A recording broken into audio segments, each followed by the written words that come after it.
Hello, I'm Bill Gates, Chairman of Microsoft. In this video, you're going to see the future. Who is Bill Gates? A software developer? A businessman? A philanthropist? A global health expert? This question, once merely academic, is becoming a very real question for those who are beginning to realize that Gates' unimaginable wealth has been used to gain control over every corner of the fields of public health, medical research, and vaccine development. And now that we are presented with the very problem that Gates has been talking about for years, we will soon find that this software developer with no medical training is going to leverage that wealth into control over the fates of billions of people. Because until we get almost everybody vaccinated globally, we still won't be fully back to normal. Bill Gates is no public health expert. He is not a doctor, an epidemiologist, or an infectious disease researcher. Yet somehow, he has become a central figure in the lives of billions of people, presuming to dictate the medical actions that will be required for the world to go back to normal.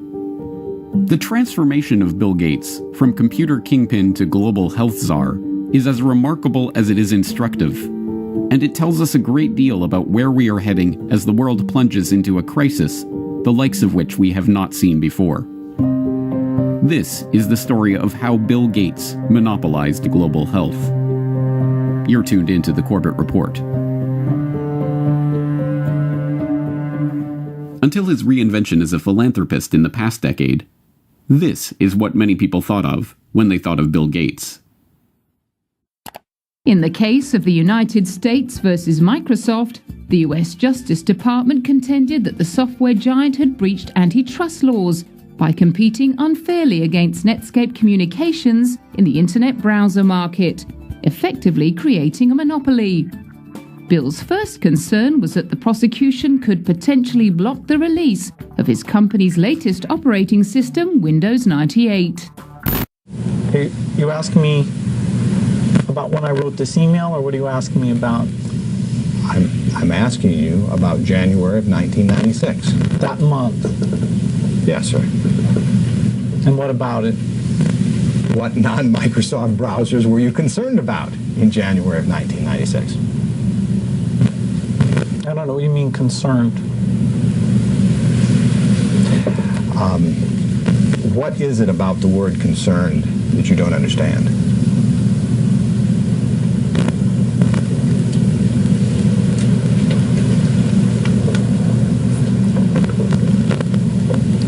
I'm not sure what you mean by it. We're going to be working together on Microsoft Office, on Internet Explorer, on Java, and I think that it's going to lead to a very healthy relationship. So it's a package announcement today. We're very, very happy about it. We're very, very excited about it. And I happen to have a special guest with me today via satellite downlink. And if we could get him up on the stage right now.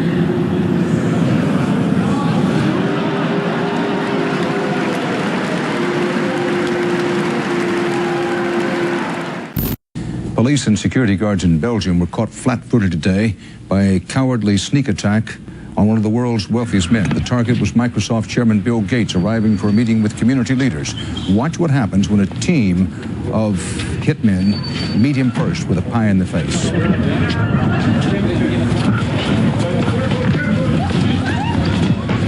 Gates was momentarily and understandably shaken, but he was not injured.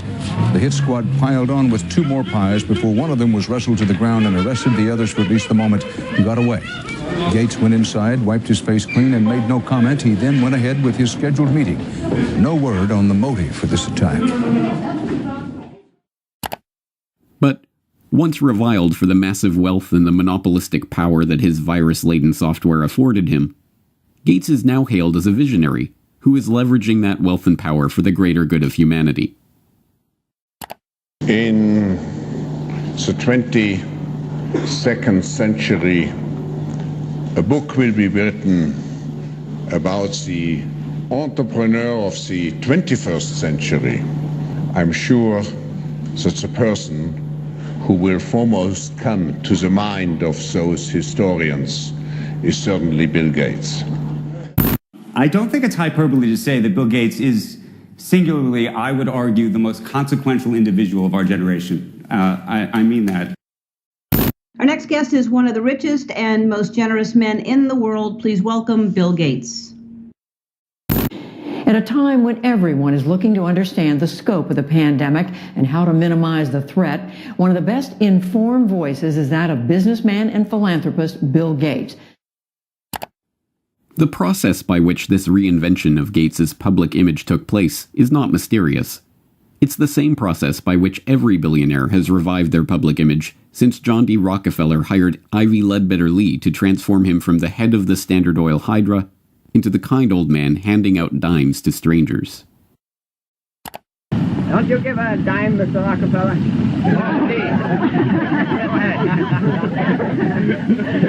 Give it a dime. Thank you, sir. Thank you very much. I consider myself... Thank you for the ride. I consider myself more than amply paid. Bless you, bless you, bless you. More to the point, John D. Rockefeller knew that to gain the adoration of the public, he had to appear to give them what they want: money. He devoted hundreds of millions of dollars of his vast oil monopoly fortune to establishing institutions that, he claimed, were for the public good. The General Education Board, the Rockefeller Institute of Medical Research, the Rockefeller Foundation. Similarly, Bill Gates has spent much of the past 2 decades transforming himself from software magnate into a benefactor of humanity through his own Bill and Melinda Gates Foundation. In fact, Gates has surpassed Rockefeller's legacy, with the Bill and Melinda Gates Foundation long having eclipsed the Rockefeller Foundation as the largest private foundation in the world, with $46.8 billion of assets on its books that it wields in its stated program areas of global health and development, global growth, and global policy advocacy. And, like Rockefeller, Gates's transformation has been helped along by a well-funded public relations campaign. Gone are the theatrical tricks of the PR pioneers. The ubiquitous ice cream cones of Gates' mentor Warren Buffett are the last remaining holdout of the old Rockefeller handing out dimes gimmick. No, Gates has guided his public image into that of a modern-day saint through an even simpler tactic: buying good publicity. The Bill and Melinda Gates Foundation spends tens of millions of dollars per year on media partnerships, sponsoring coverage of its program areas across the board. Gates funds The Guardian's global development website. Gates funds NPR's global health coverage. Gates funds the Our World in Data website that is tracking the latest statistics and research on the coronavirus pandemic. Gates funds BBC coverage of global health and development issues, both through its BBC Media Action Organization and the BBC itself. Gates funds World Health coverage on ABC News. When the NewsHour with Jim Lehrer was given a $3.5 million Gates Foundation grant to set up a special unit to report on global health issues, NewsHour communications chief Rob Flynn was asked about the potential conflict of interest that such a unit would have in reporting on issues that the Gates Foundation is itself involved in. In some regards, I guess you might say that there are not a heck of a lot of things you could touch in global health these days that would not have some kind of Gates tentacle, Flynn responded. Indeed, it would be almost impossible to find any area of global health that has been left untouched by the tentacles of the Bill and Melinda Gates Foundation. It was Gates who sponsored the meeting that led to the creation of Gavi, the Vaccine Alliance, a global public-private partnership bringing together state sponsors and big pharmaceutical companies whose specific goals include the creation of healthy markets for vaccines and other immunization products. As a founding partner of the alliance, the Gates Foundation provided $750 million in seed funding and has gone on to make over $4.1 billion in commitments to the group. Gates provided the seed money that created the Global Fund to Fight AIDS, Tuberculosis, and Malaria, a public-private partnership that acts as a finance vehicle for governmental AIDS, TB, and malaria programs. When a public-private partnership of governments, world health bodies, and 13 leading pharmaceutical companies came together in 2012 to accelerate progress toward eliminating or controlling 10 neglected tropical diseases, there was the Gates Foundation, with $363 million of support. When the Global Financing Facility for Women, Children, and Adolescents was launched in 2015 to leverage billions of dollars in public and private financing for global health and development programs, there was the Bill and Melinda Gates Foundation as a founding partner with a $275 million contribution. When the Coalition for Epidemic Preparedness Innovations was launched at the World Economic Forum in Davos in 2017 to develop vaccines against emerging infectious diseases, there was the Gates Foundation with an initial injection of $100 million. The examples go on and on. The Bill and Melinda Gates Foundation's fingerprints can be seen on every major global health initiative of the past 2 decades. And beyond the flashy multi-billion-dollar global partnerships, the foundation is behind hundreds of smaller country and region-specific grants, $10 million to combat a locust infestation in East Africa, or $300 million to support agricultural research in Africa and Asia, that add up to billions of dollars in commitments. It comes as no surprise, then, that far beyond the $250 million that the Gates Foundation has pledged to the fight against coronavirus, every aspect of the current coronavirus pandemic involves organizations, groups, and individuals with direct ties to Gates funding. From the start, the World Health Organization has directed the global response to the current pandemic. From its initial monitoring of the outbreak in Wuhan and its declaration in January that there was no evidence of human-to-human transmission, to its live media briefings and its technical guidance on country-level planning and other matters, the WHO has been the body setting the guidelines and recommendations shaping the global response to this outbreak. But even the World Health Organization itself is largely reliant on funds from the Bill and Melinda Gates Foundation. The WHO's most recent donor report shows that the Bill and Melinda Gates Foundation is the organization's second largest donor behind the United States government. The Gates Foundation single-handedly contributes more to the World Health Body than Australia, Canada, France, Germany, Russia, and the UK combined. What's more, current World Health Organization Director General Tedros Adhanom Ghebreyesus is in fact, like Bill Gates himself, not a medical doctor at all, but the controversial ex-Minister of Health of Ethiopia, who was accused of covering up 3 cholera outbreaks in the country during his tenure. Before joining the WHO, he served as chair of the Gates-founded Global Fund to fight AIDS, tuberculosis, and malaria, and sat on the board of the Gates-founded Gavi, the Vaccine Alliance, and the Gates-funded Stop TB Partnership. The current round of lockdowns and restrictive stay-home orders in Western countries were enacted on the back of alarming models predicting millions of deaths in the United States and hundreds of thousands in the UK. Imperial College in London released a COVID-19 report, and that's where most of our U.S. leaders are getting the information they're basing their decision-making on. The report runs us through a few different ways this could turn out depending on what our responses are. If we don't do anything to control this virus, over 80% of people in the U.S. would be infected over the course of the epidemic, with 2.2 million deaths from COVID-19. That 2.2 million deaths also doesn't account for the potential negative effects of health systems being overwhelmed. From this evening, I must give the British people a very simple instruction. You must stay at home. Enough is enough. Go home and stay home. A statewide order for people to stay at home. The work of 2 research groups was crucial in shaping the decisions of the UK and US governments to implement wide-ranging lockdowns, and, in turn, governments around the world. The first group, the Imperial College COVID-19 Research Team, issued a report on March 16th that predicted up to 500,000 deaths in the UK and 2.2 million deaths in the US unless strict government measures were put in place. The second group, the Institute for Health Metrics and Evaluation in Bill Gates' home state of Washington, helped provide data that corroborated the White House's initial estimates of the virus effects, estimates that have been repeatedly downgraded as the situation has progressed. Unsurprisingly, the Gates Foundation has injected substantial sums of money into both groups. This year alone, the Gates Foundation has already given $79 million to Imperial College, and in 2017, the foundation announced a $279 million investment into the IHME to expand its work collecting health data and creating models. Anthony Fauci, meanwhile, has become the face of the US government's coronavirus response, echoing Bill Gates' assertion that the country will not get back to normal until a good vaccine can be found to ensure the public's safety. If you want to get to pre-coronavirus, that might not ever happen in the sense of the fact that the threat is there, but I believe with the therapies that will be coming online and with the fact that I feel confident that over a period of time we will get a good vaccine, that we will never have to get back to where we are right back now. Beyond just their frequent collaborations and cooperation in the past, Fauci has direct ties to Gates' projects and funding.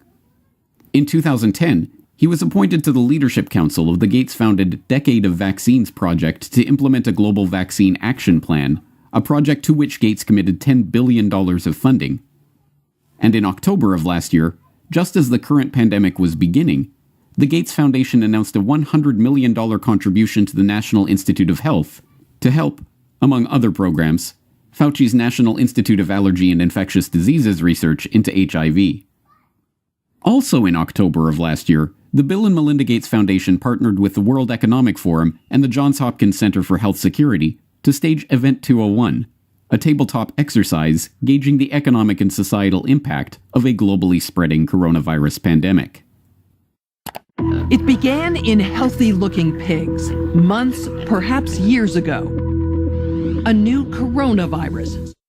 The mission of the Pandemic Emergency Board is to provide recommendations to deal with the major global challenges arising in response to an unfolding pandemic. The board is comprised of highly experienced leaders from business, public health, and civil society.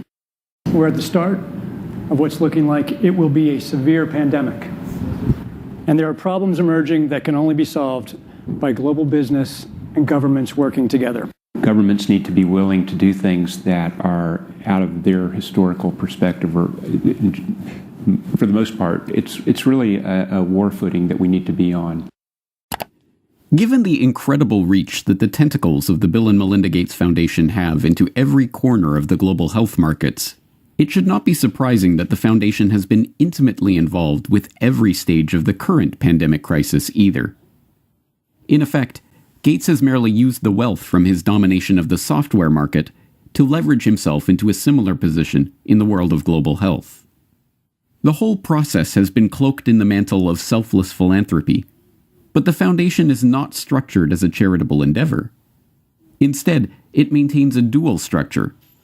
The Bill and Melinda Gates Foundation distributes money to grantees, but a separate entity, the Bill and Melinda Gates Foundation Trust, manages the endowment assets. These two entities often have overlapping interests, and, as has been noted many times in the past, grants given by the foundation often directly benefit the value of the trust's assets. One of my favorite parts about my job at the Gates Foundation is that I get to travel to the developing world, and I do that quite regularly. My first trip in India, I was in a person's home where they had dirt floors, no running water, no electricity, and that's really what I see all over the world. So in short, I'm startled by all the things that they don't have. But I am surprised by one thing that they do have: Coca-Cola. Coke is everywhere. In fact, when I travel in the developing world, Coke feels ubiquitous. And so when I come back from these trips and I'm thinking about development and I'm flying home and I'm thinking, well, we're trying to deliver condoms to people or vaccinations, you know, Coke's success kind of stops and makes you wonder, how is it that they can get Coke to these far-flung places? And if they can do that, why can't governments and NGOs do the same thing? And the charity of Microsoft founder Bill Gates and his wife Melinda is under criticism following the disclosure it substantially increased its holdings in the agribusiness giant Monsanto to over $23 million. Critics say the investment in Monsanto contradicts the Bill and Melinda Gates Foundation's stated commitment to helping farmers and sustainable development in Africa. The study from the pressure group Global Justice Now paints a picture of the Gates Foundation partly as an expression of corporate America's desire to profit from Africa, and partly a damning critique of its effects. You could have a case where the initial research is done by a Gates-funded institution. The media reporting on how well that research is conducted is done. The media outlet is a Gates-funded outlet, and maybe a Gates-funded journalist from a media program, and then the program is implemented more widely by a Gates-funded NGO. I mean, there are some very insular circles here. Among the many criticisms, the idea that private finance can solve the problems of the developing world. Should poor farmers be trapped into debt by having to use chemicals or fertilizers underwritten by offshoots of the foundation? This is no mere theoretical conflict of interest. Gates is held up as a hero for donating $35.8 billion worth of his Microsoft stock to the foundation. But during the course of his decade of vaccines, Gates' net worth has actually doubled, from $54 billion to $103.1 billion. The Rockefeller story provides an instructive template for this vision of tycoon-turned-philanthropist. When Rockefeller faced a public backlash, he helped spearhead the creation of a system of private foundations that connected in with his business interests. Leveraging his unprecedented oil monopoly fortune into unprecedented control over wide swaths of public life, Rockefeller was able to kill two birds with one stone, molding society in his family's own interests, even as he became a beloved figure in the public imagination. Similarly, Bill Gates has leveraged his software empire into a global health, development, and education empire, steering the course of investment and research and ensuring healthy markets for vaccines and other immunization products. And, like Rockefeller, Gates has been transformed from the feared and reviled head of a formidable hydra into a kindly old man, generously giving his wealth back to the public. But not everyone has been taken in by this PR trick.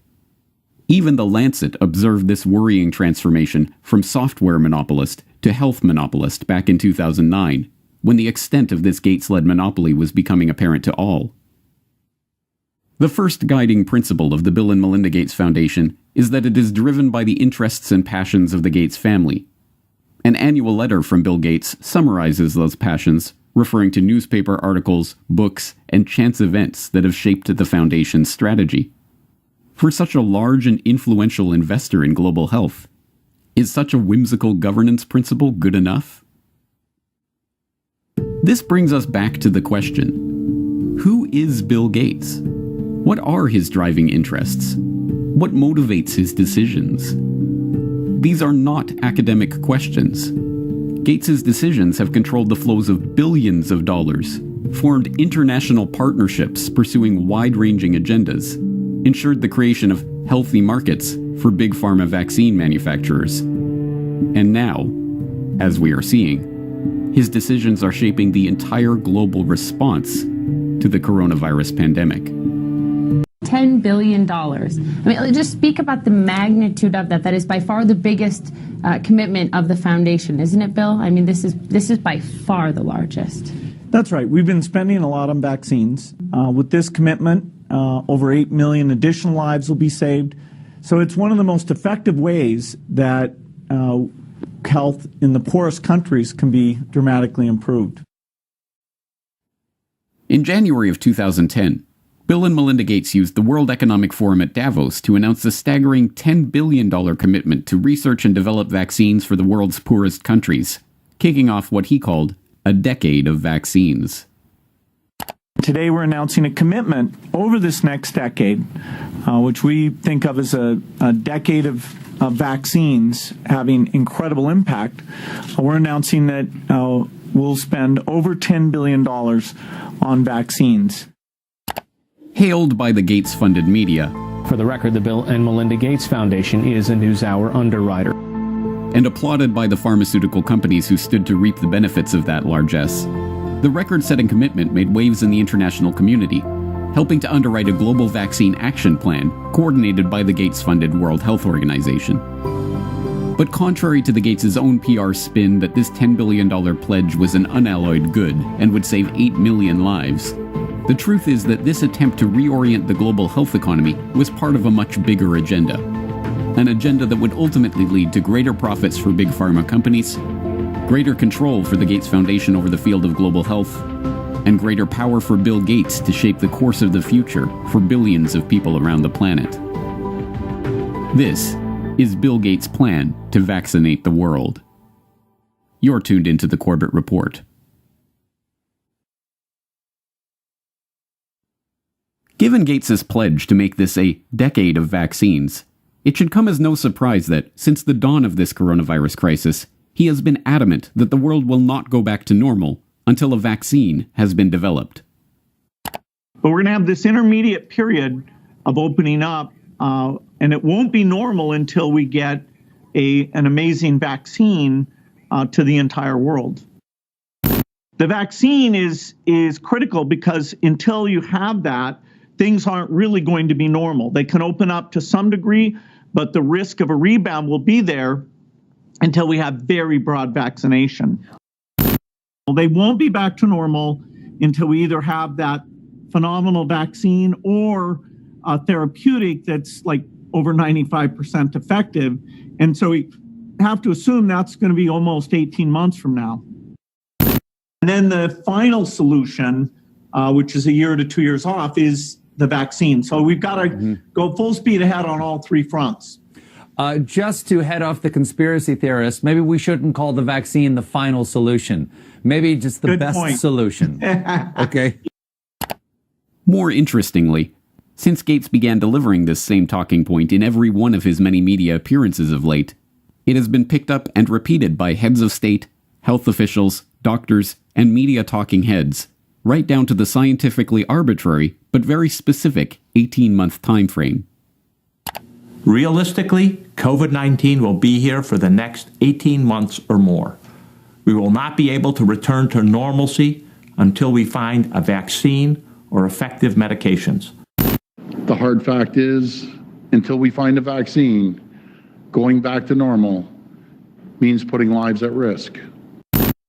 This will be the new normal until a vaccine is developed. The only thing that will really allow life as we once knew it to resume is a vaccine. Obviously, we continue to work on the vaccines, but the vaccines have to be down the road by probably 14, 15, 16 months. We're doing great on the vaccines. The fact that so many heads of state, health ministers, and media commentators are dutifully echoing Gates's pronouncements about the need for a vaccine will not be surprising to those who saw last week's exploration of how Bill Gates monopolized global health. As we have seen, the Gates Foundation's tentacles have penetrated into every corner of the field of public health.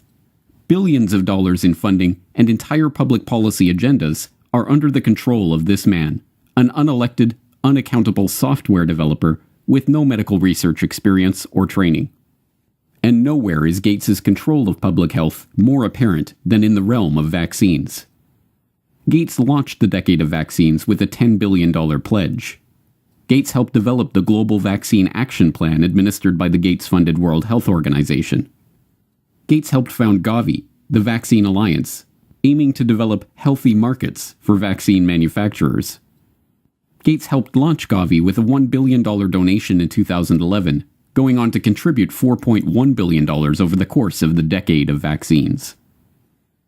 And so I'm pleased to announce to you that we're pledging an additional $1 billion to...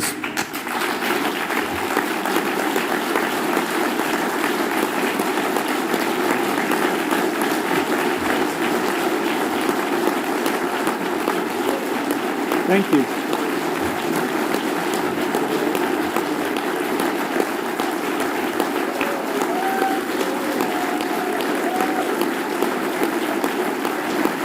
All right, thank you.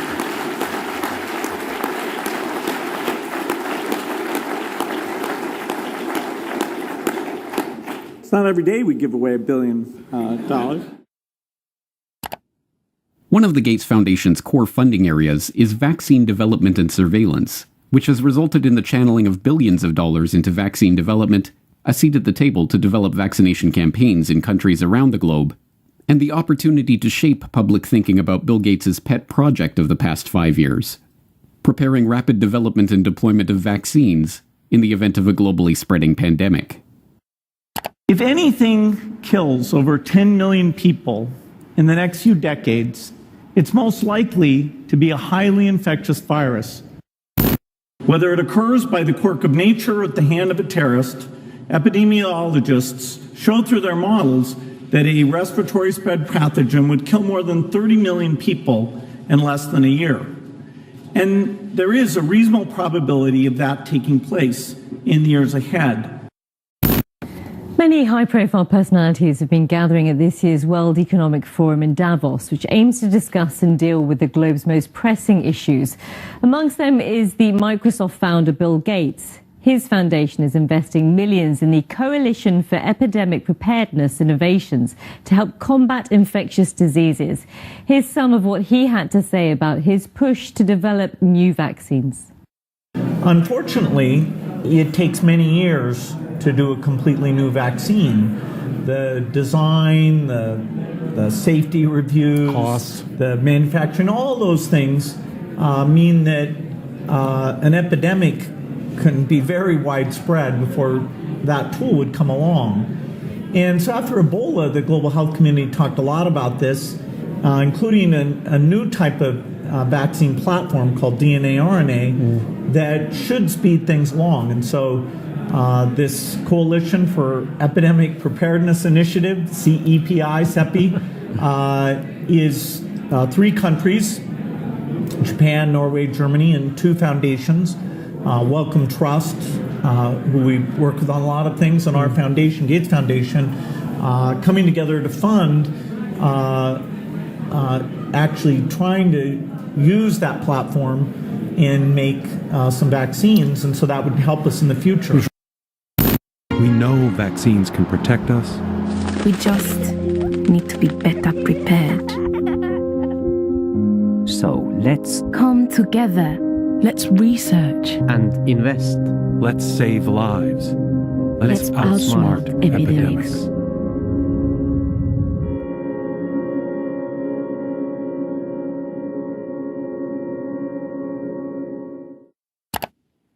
Given Gates's mammoth investment in vaccines over the past decade, his insistence that things won't go back to truly normal until we have a vaccine that we've gotten out to basically the entire world is hardly surprising. What should be surprising is that this strangely specific and continuously repeated message, that we will not go back to normal until we get a vaccine in 18 months, has no scientific basis whatsoever. Medical researchers have already conceded that a vaccine for SARS-CoV-2 may not even be possible, pointing to the inability of researchers to develop any kind of immunization against previous coronavirus outbreaks, like SARS or MERS. But even if such a vaccine were possible, serious concerns remain about the safety of developing, testing, and delivering such an amazing vaccine to the entire world in this remarkably short time frame. Even proponents of vaccine development openly worry that the rush to vaccinate billions of people with a largely untested experimental coronavirus vaccine will itself present grave risks to the public. One of these risks involves disease enhancement. It has been known for over a decade that vaccination for some viral infections, including coronaviruses, actually enhances susceptibility to viral infection or even causes infections in healthy vaccine recipients. Now, the issue of safety, something that I want to make sure the American public understand. It's not only safety when you inject somebody and they get maybe an idiosyncratic reaction, they get a little allergic reaction, they get pain. There's safety associated. Does the vaccine make you worse? And there are diseases in which you vaccinate someone, they get infected with what you're trying to protect them with, and you actually enhance the infection. This is no mere theoretical risk. As researchers who were trying to develop a vaccine for the original SARS outbreak discovered, the vaccine actually made the lab animals subjected to it more susceptible to the disease. One of the things that we're not hearing a lot about is the unique potential safety problem of coronavirus vaccines. This was first found in the early 1960s with the respiratory syncytial virus vaccines, and it was done here in Washington with the NIH and Children's National Medical Center, that some of those kids who got the vaccine actually did worse, and I believe there were 2 deaths in the consequence of that study. Because what happens with certain types of respiratory virus vaccines, you get immunized, and then when you get actually exposed to the virus, you get this kind of paradoxical immune enhancement phenomenon, and we don't entirely understand the basis of it, but we recognize that it's a real problem for certain respiratory virus vaccines. That killed the RSV program for decades. Now the Gates Foundation is taking it up again. But when we started developing coronavirus vaccines, and our colleagues, we noticed in laboratory animals that they started to show some of the same immune pathology that resembled what had happened 50 years earlier. This specific issue regarding coronavirus vaccines is exacerbated by the arbitrary and unscientific 18-month time frame that Gates is insisting on for the vaccine's development. In order to meet that deadline, vaccine developers are being urged to use new and largely unproven methods for creating their experimental immunizations, including DNA and mRNA vaccines. For a self-described wartime president, victory over COVID-19 equals a vaccine. I hope we're going to have a vaccine, and we're going to fast-track it like you've never seen before. Adding Trump-style branding, the administration launched Operation Warp Speed, a multi-billion-dollar research and manufacturing effort to shorten the typical year-plus vaccine development timeline. We're going to start ramping up production with the companies involved. And you do that at risk. In other words, you don't wait until you get an answer before you start manufacturing. You at risk proactively start making it, assuming it's going to work. You're thinking 18 months, even with all the work that you've already done to this point and the planning that you are taking with lots of different potential vaccinations and building up for that now? Yeah, so there's an approach called RNA vaccine that people like Moderna, CureVac, and others are using, that in 2015 we'd identified that as very promising for pandemics and for other applications as well. And so if everything goes perfectly with the RNA approach, we could actually beat the 18 months. We don't want to create unrealistic expectations. So the concept of an RNA vaccine is, let's inject the RNA molecule that encodes for the spike protein. It's making your cell do the work of creating this viral protein that is going to be recognized by your immune system and trigger the development of these antibodies. Our bodies won't make a full-fledged infectious virus, they'll just make a little piece and then learn to recognize it and then get ready to destroy the virus if it then later comes and invades us. It's a relatively new, unproven technology, and there's still no example of an RNA vaccine that's been deployed worldwide in the way that we need for the coronavirus. There's the possibility for unforeseen adverse effects. So this is all new territory. Whether it would elicit protective immune response against this virus is just unknown right now. Rushing at warp speed to develop a new vaccine using experimental technology, and then mass-producing and delivering billions of doses to be injected into basically the entire world before adequate testing is even done, amounts to one of the most dangerous experiments in the history of the world, one that could alter the lives of untold numbers of people. That an experimental vaccine, developed in a brand new way and rushed through with a special shortened testing regime, should be given to adults, children, pregnant women, newborn babies, and the elderly alike, would be, in any other situation, unthinkable. To suggest that such a vaccine should be given to the entire planet would have been called lunacy mere months ago. But now the public is being asked to accept this premise without question. Even Gates himself acknowledges the inherent risks of such a project. But his concern is not for the lives that will be irrevocably altered in the event that the vaccines cause damage to the population. Instead, he is more concerned that the pharmaceutical companies and the researchers are given legal immunity for any such damage. If we have, 1 in 10,000 side effects, that's, way more, 700,000, people who will suffer from that. So really understanding the safety at gigantic scale across all age ranges, pregnant, male, female, undernourished, existing comorbidities, it's very, very hard. And that actual decision of, okay, let's go and give this vaccine to the entire world, governments will have to be involved because there will be some risk and indemnification needed before that can be decided on. As we have already seen, in the arena of global health, what Bill Gates wants is what the world gets. So it should be no surprise that immunity for the big pharma vaccine manufacturers and the vaccination program planners is already being worked on. In the US, the Department of Health and Human Services issued a declaration that retroactively provides liability immunity for activities related to medical countermeasures against COVID-19, including manufacturers, distributors, and program planners of any vaccine used to treat, diagnose, cure, prevent, or mitigate COVID-19. The declaration was issued on March 17th, but retroactively covers any activity back to February 4th, 2020, the day before the Bill and Melinda Gates Foundation announced an emergency $100 million to fund treatment efforts and to develop new vaccines for COVID-19. The plan to inject everyone on the planet with an experimental vaccine is no aberration in Bill Gates' envisioned decade of vaccines. It is its culmination.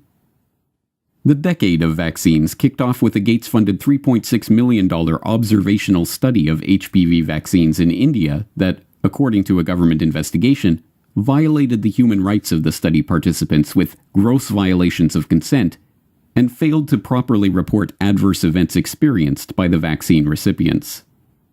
After the deaths of 7 girls involved in the trial were reported, a parliamentary investigation concluded that the Gates-funded Program for Appropriate Technology in Health, or PATH, which ran the study, had been engaged in a scheme to help ensure healthy markets for GlaxoSmithKline and Merck, the manufacturers of the Gardasil and Cervarix vaccines that had been so generously donated for use in the trial. Had PATH been successful in getting the HPV vaccine included in the universal immunization program of the concerned countries, this would have generated windfall profit for the manufacturers by way of automatic sale, year after year, without any promotional or marketing expenses. It is well known that once introduced into the immunization program, it becomes politically impossible to stop any vaccination. Chandra M. Gulhati, editor of the influential Monthly Index of Medical Specialties, remarked that it is shocking to see how an American organization used surreptitious methods to establish itself in India. And Samarin Nundi, editor emeritus of the National Medical Journal of India, lamented that this is an obvious case where Indians were being used as guinea pigs. Throughout the decade, India's concerns about the Bill and Melinda Gates Foundation and its corporate partners' influence on the country's national immunization programs grew. In 2016, the steering group of the country's National Health Mission blasted the government for allowing the country's National Technical Advisory Group on Immunization, the primary body advising the government on all vaccination-related matters, to be effectively purchased by the Gates Foundation. As one steering group member noted, the NTAGI Secretariat has been moved out of the government's health ministry to the Office of Public Health Foundation of India, and the 32 staff members in that secretariat draw their salaries from the Bill and Melinda Gates Foundation. There is a clear conflict of interest. On one hand, the BMGF funds the secretariat that is the highest decision-making body in vaccines, and, on the other, it partners with the pharma industry in Gavi. This is unacceptable. In 2017, the government responded by cutting all financial ties between the advisory group and the Gates Foundation. Similar stories play out across the Gates Foundation's decade of vaccines. There's the Gates-founded and funded meningitis vaccine project, which led to the creation and testing of MenAfriVac, a 50-cent per dose immunization against meningococcal meningitis. The test led to reports of between 40 and 500 children suffering seizures and convulsions and eventually becoming paralyzed. There's the 2017 confirmation that the Gates-supported oral polio vaccine was actually responsible for the majority of new polio cases, and the 2018 follow-up showing that 80% of polio cases are now vaccine-derived. There's the 2018 paper in the International Journal of Environmental Research and Public Health concluding that over 490,000 people in India developed paralysis as a result of the oral polio vaccine between 2000 and 2017. There's even the WHO's own malaria chief, Dr. Arata Kochi, who complained in an internal memo that Gates's influence meant that the world's leading malaria scientists are now locked up in a cartel with their own research funding being linked to those of others within the group, and that the foundation was stifling debate on the best ways to treat and combat malaria, prioritizing only those methods that relied on new technology or developing new drugs. Kochi's complaint, written in 2008, highlights the most common criticism of the global health web that Gates has spun in the past 2 decades. That the public health industry has become a racket run by and for Big Pharma and its partners for the benefit of big business. At the time that Kochi was writing his memo, the executive director of the Gates Foundation's Global Health Program was Tachi Yamada.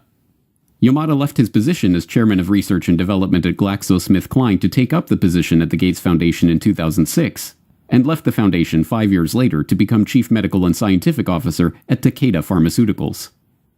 Yamada's replacement as head of Gates' Global Health Program, Trevor Mundell, was himself a clinical researcher at Pfizer and Parke Davis, and spent time as head of development with Novartis before joining the foundation. This use of foundation funds to set public policy to drive up corporate profits is not a secret conspiracy. It is a perfectly open one. When the Center for Global Development formed a working group to develop a practical approach to the vaccine challenge, they concluded that the best way to incentivize pharmaceutical companies to produce more vaccines for the Third World was for governments to promise to buy vaccines before they were even developed. They titled their report, Making Markets for Vaccines. The project, Making Markets for Vaccines, was really designed to address a problem that's existed for a long time, which is insufficient research and development budgets as well as investment capacity in vaccine development and production for the Third World. How do you create better incentives to get the pharma community, the vaccine community, to produce products that are specifically dedicated for the developing world? Michael Kremer, a professor at Harvard, had been thinking about this problem for many years. He realized that if the rich countries of the world were to make a promise that they would buy a malaria vaccine if somebody produced it, that would give an incentive to the pharmaceutical industry to go and do the research and development needed to make one. But this idea was unfamiliar. No government had made a commitment to buy a product that didn't already exist. When the first such advanced market commitment was made in 2007, a $1.5 billion promise to buy yet-to-be-produced vaccines from big pharma manufacturers, there was the Gates Foundation as the only non-nation sponsor. The Gates-founded Gavi Vaccine Alliance is an open partnership between the Gates Foundation, the World Health Organization, the World Bank, and vaccine manufacturers. Their stated goal includes introducing new vaccines into the routine schedules of national immunization programs, and to engage in market-shaping efforts to ensure healthy markets for vaccines and other immunization products. If introducing new vaccines and ensuring healthy markets for them was the aim of Gates's decade of vaccines, there can be no doubt that COVID-19 has seen that goal realized in spectacular fashion. Let's start the pledging. The EU kicked off its fundraising drive with €1 billion. In the hours that followed, pledges were beamed in from across the globe. The Kingdom of Saudi Arabia has pledged $500 million. Even pop icon Madonna made a last-minute donation of €1 million. By combining the world's expertise and brain power and resources, we can attack this disease in the way it's attacking us, globally. Our foundation is proud to partner with you, and I'm pleased to announce today that we will pledge $100 million towards this effort. Germany was one of the leading donors, pledging over €500 million. The money is earmarked for international health organizations and research networks in a bid to speed up the development of a vaccine. And there, at the center of this web, is the Gates Foundation, connected to every major organization, research institution, international alliance, and vaccine manufacturer involved in the current crisis. Certainly, the Gates, like the Rockefellers, have profited from their years as the most generous people on the planet. As curious as it might seem to those who don't understand the true nature of this monopoly cartel, despite all of these grants and pledges, commitments of tens of billions of dollars, Bill Gates' personal net worth has actually doubled during this decade of vaccines, from $50 billion to over $100 billion. But once again, we come back to the question, who is Bill Gates? Is he motivated simply by money? Is this incessant drive to vaccinate the entire population of the planet merely the result of greed? Or is there something else driving this agenda? As we shall see next time, Money is not the end goal of Gates's philanthropic activities. Money is just the tool that he is using to purchase what he really wants. Control.